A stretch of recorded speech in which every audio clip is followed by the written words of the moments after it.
Well, good afternoon, everybody. Thanks for joining us. My name is Danny Sauter. I'm running for District 3 Supervisor. And today we're really happy to have Kevin Bohlin of St. Frank Coffee with us this afternoon. This is our new series called A Day in the District, where we're talking to different essential workers and community leaders all throughout District 3. And we're checking in on them and seeing how things are going and seeing how the community can be of support right now. So Kevin, again, I really appreciate you being here with us today. We've got a few questions, and for folks on the call, you're welcome to drop comments and questions in the chat as well for Kevin and the St. Frank team. So Kevin, maybe for those of us that don't know about the shop, can you give us a little bit of background on the company and then how your first shop on Polk Street came to be? Sure. Yeah. So we had already lived in the neighborhood for a couple of years before we decided to open the shop there. And I've been looking all over the city, and we fell in love with the neighborhood living here, of course. So 2340 Polk Street was where it was meant to be, I guess you could say. Yeah. So I had a dream to start a coffee company that was sourcing from small scale growers and could have a big impact at origin, as we call it, with the producers. But also have a service model that was really kind. I think there was a history of baristas a few years back where baristas were kind of snotty and weren't nice to people. And so we really wanted a community space with just kindness and warmth. And so this spot, really sunny, Russian Hill, is a really lovely place to be and kind of build out that vision. So we opened in 2013, and it's been an incredible reception from the neighborhood and trying to build into the fabric of the space and of the people. So we've been here, for about 7 years now, and it's been incredible to get started there. Yeah, and we're chatting in mid-April, and you're open. You've continued to stay open. What was the decision process like over the last couple of months as you were trying to figure out if you wanted to stay open or what that would look like? Yeah, it's definitely a different process of thinking when you're a small business. In terms of the way you process those questions. I think a lot of people saw Blue Bottle close pretty quickly, right? And as a small business, you're immediately thinking, well, we don't have the funds to pay out our employees, right? If we were to close. And we're also thinking, I think when you're smaller, you're a bit more flexible also. You can adapt and pivot and do different things in a way that is site specific, right? So we've always been a very can-do kind of place. And so, I didn't have a doubt that we could adapt and be safe and serve people really well and do everything we could to remain open and to do so safely. We also know that we have a really great connection with all of our customers. We found out early on, it's kind of cool that Square has a lot of data, right? That does the POS systems for most of the coffee companies. We found out early on in our time here on Polk Street that we have really the most loyal customers of any coffee shop in the city. And so, which is something we're always very proud of. And so we know that, creating a connecting point, even if it's for a brief moment, is also really important for like the mental health, I think, of everyone during this time. And so, we started adapting before measures were put in, before the shelter in place. We're watching things that were happening, and I was communicating with our staff pretty early on as well, just trying to help manage their mental state, their emotional state, and lead them, because we always want our space to be a place that's calm and peaceful, and welcoming. And with a lot of anxiety going around, we knew that, great coffee, but also a great mental and emotional kind of impact we wanted to have. So we felt really confident we could achieve that because we feel really strongly in our ability to do that on an everyday basis. So. Yeah, I like that you called out just the kind of the joy and the importance of something as simple as coffee in this time. You know, there are, you know, I think we're all finding solace and enjoyment in the small things. And, you know, for me and for my wife, just the simple act of going to take a walk and kind of going to a coffee shop to grab a cup of coffee and maybe see the only human that day in person that you'll see otherwise, you know, that takes on a whole new meaning. It really does. And I think that's why so many people appreciate that you're trying to, you know, stay open and you're adjusting your model to continue to serve Russian Hill right now. If someone is going to the shop or they haven't been there yet recently, what does it look like right now? What should they expect? Yeah, so we kind of reversed we obviously totally changed our model in terms of what normally you would walk in the door, you would be greeted by a barista at the front of the counter, your order would be taken, we're really efficient. It's a very, but of course there's a queue and a line that when it starts getting busy, it starts going out the door, right?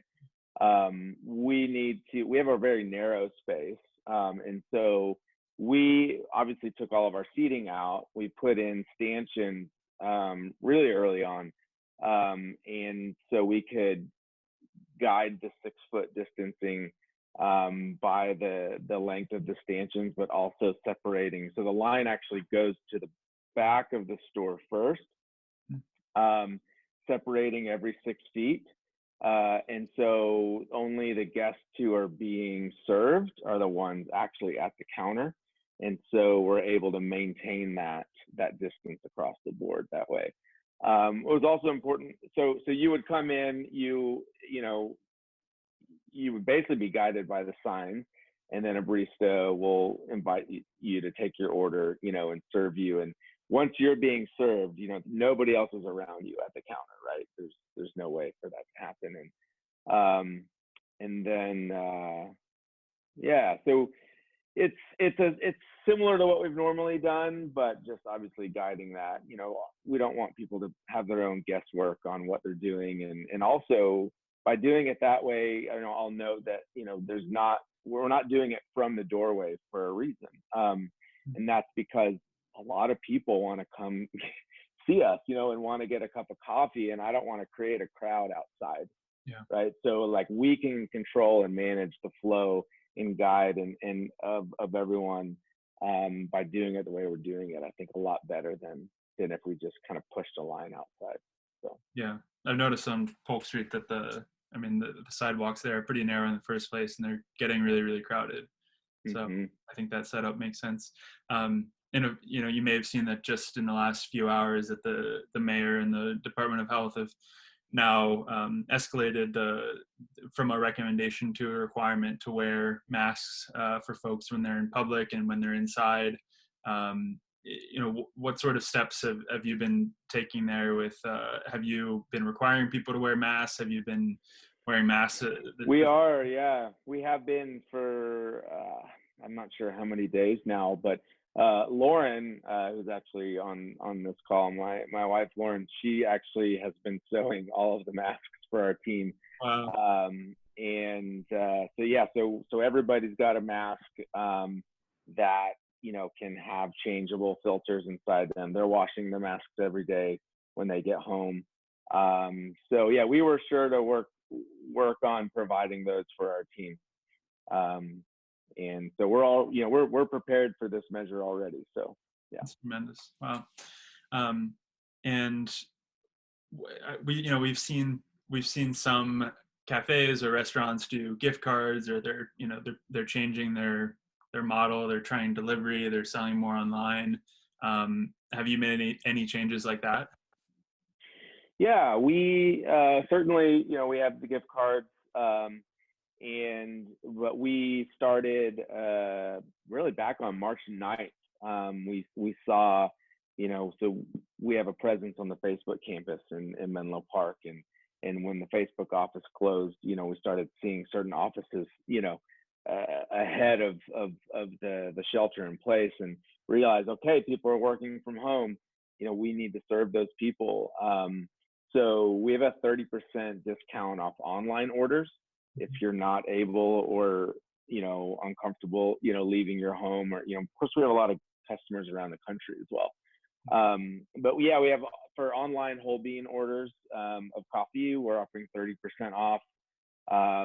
And we're actually filming brew guides right now.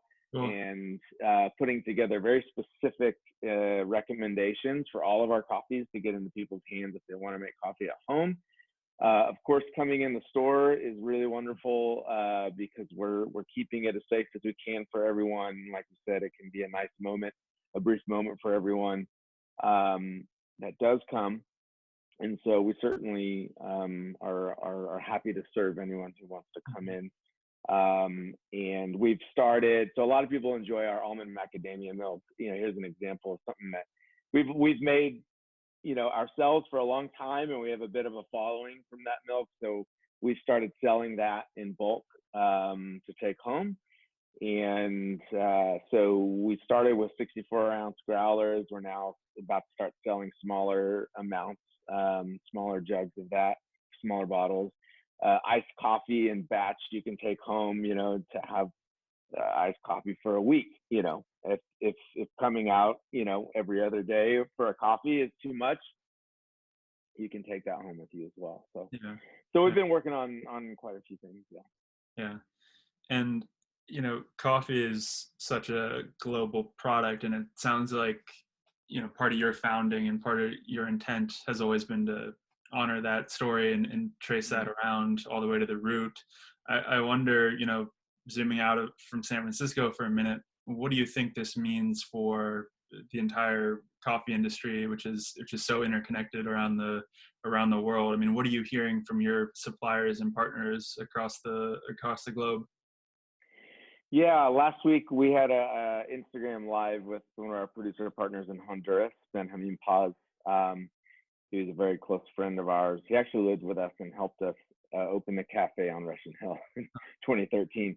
But it's really scary for a lot of them because with a lot of coffee companies having their business impacted, coffee is an annual harvest, right? So wherever coffee growers are growing coffee, they have one harvest a year, a lot like vineyards and wine, right? So there's a lot of people withdrawing their commitments to buy coffee. So anyone who is, any growers who are harvesting right now in these immediate months are really scared because they're worried that they won't have anyone to buy their coffee. So the value just plummets of that. Eventually they could sell it for far less than the cost of production. They're in rural mountain villages where they're blocking the roads they're concerned about the virus making its way up the mountain. Smaller family farms are better off because them and their neighbors can handle their harvest, but larger farms that need labor can't get workers because they can't get up the mountain. Yeah. And so, they also don't have a PPP. Small family coffee farms are small businesses, and they don't have bailouts.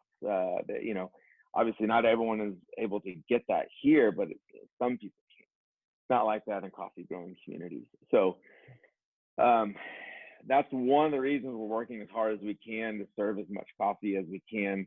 30% off on online orders is a really steep discount, but it's part of keeping the coffee flowing. That keeps things moving during this time. We're voluntarily taking less of a margin. It's harder for us, but we just need to keep that moving because we're committed to all of our growers. Yeah. Is there a code for folks to use, or is it just available on the website when you? Yeah, it's the promo code is Stay Well, all lowercase. If you go to our website, stfrankcoffee.com, we'll have it on a banner at the top where you can see that and make sure you don't miss it. So. Good. And Judy dropped that in the chat, so we have that there. Awesome. And then Richard had a question. Is it only walk-up sales, or can you call in and order?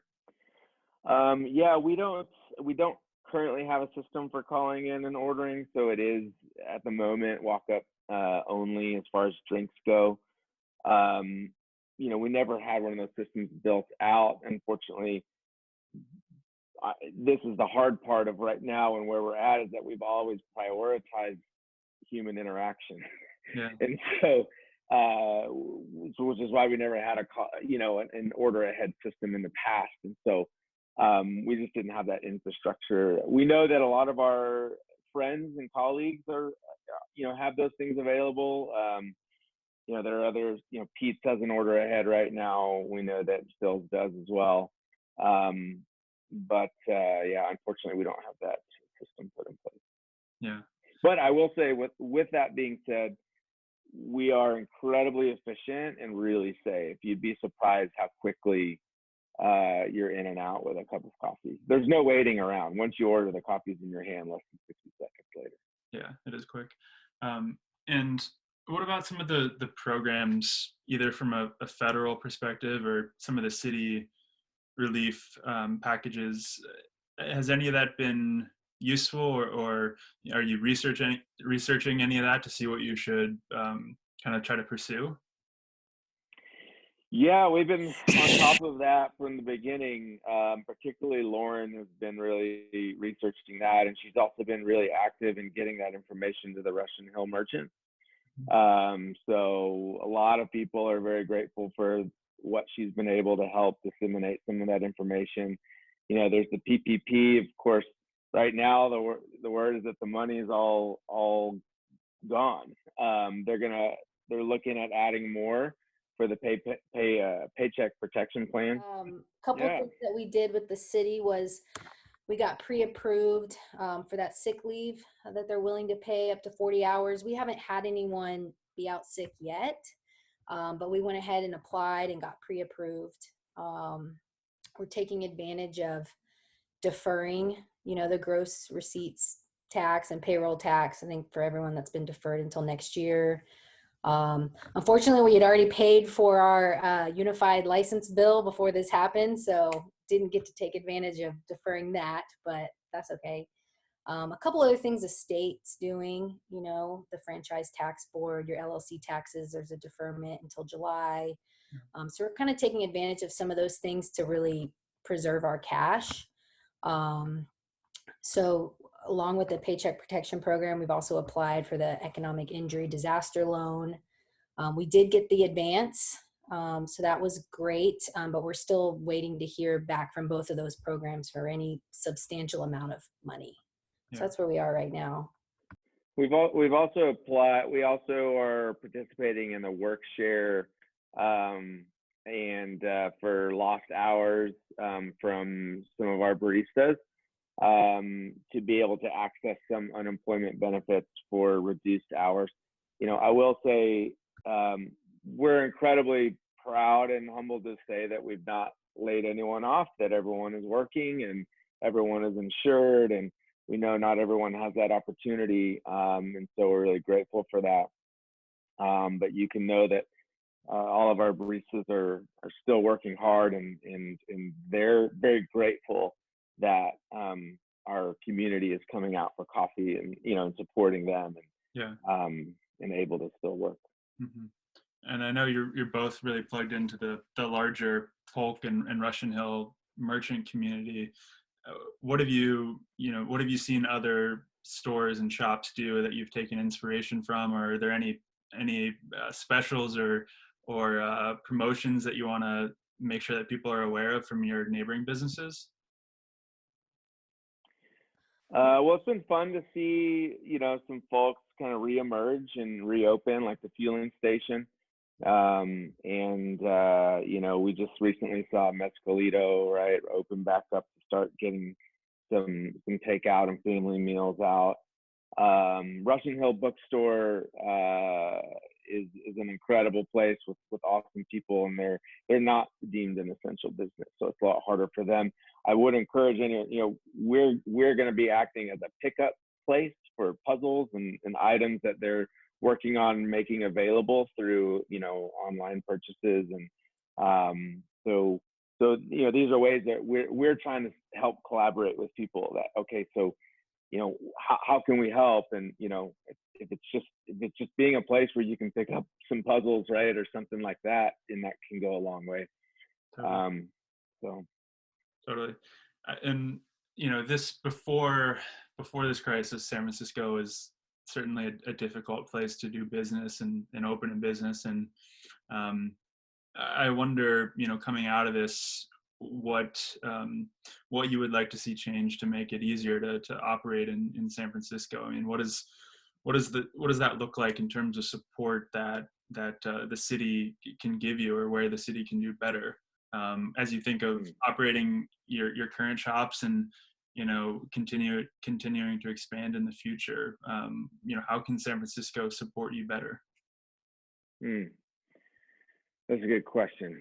Lauren, on your end, do you have any thoughts on just the administrative side? And well, one of the ideas that I had, and I've mentioned this before, is just somehow putting some kind of document together that lets us know when everything's due throughout the year. I think that's always been a difficult thing as a small business owner, is knowing what permit, what's everything I have to pay, when it's due, just so that we don't miss things. I think that's always been something I've needed from the city, to make it as easy as possible, because you're so busy running a business that you forget, something was due. So I think just having a clear process and having all the departments kind of working together, so we really don't miss something. So that's something just initially off the top of my head. Yeah, that's interesting, because right now, they're working hard to communicate certain deferments, right, which puts a lot of that on fresh in our minds, and thinking moving forward about that just being very clear. That's a good idea, Lauren. Yeah. Right, because things are getting extended or delayed, but they will the deadline will be here before we know it too. Any final thoughts, Kevin, or maybe if folks are wondering how to best support you, or what the most important thing to do to support you would be, what would you say?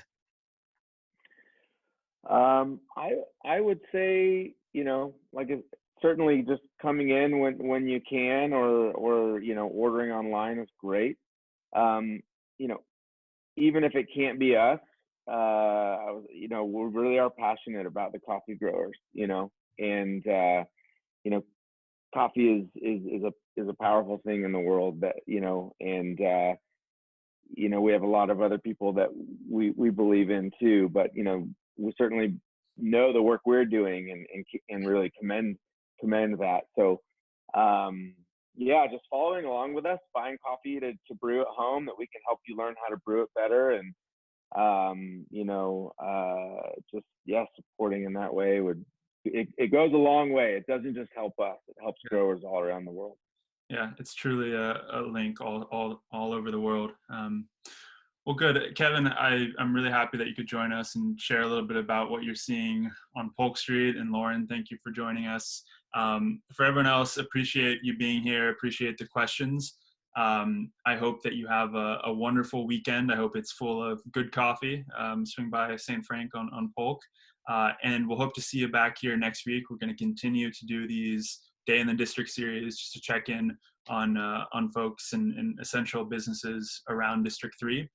You can check out our website or our Facebook page to learn a little bit more. So until then, everyone, thank you. Have a great weekend. Great. Thank you. Thanks. Bye.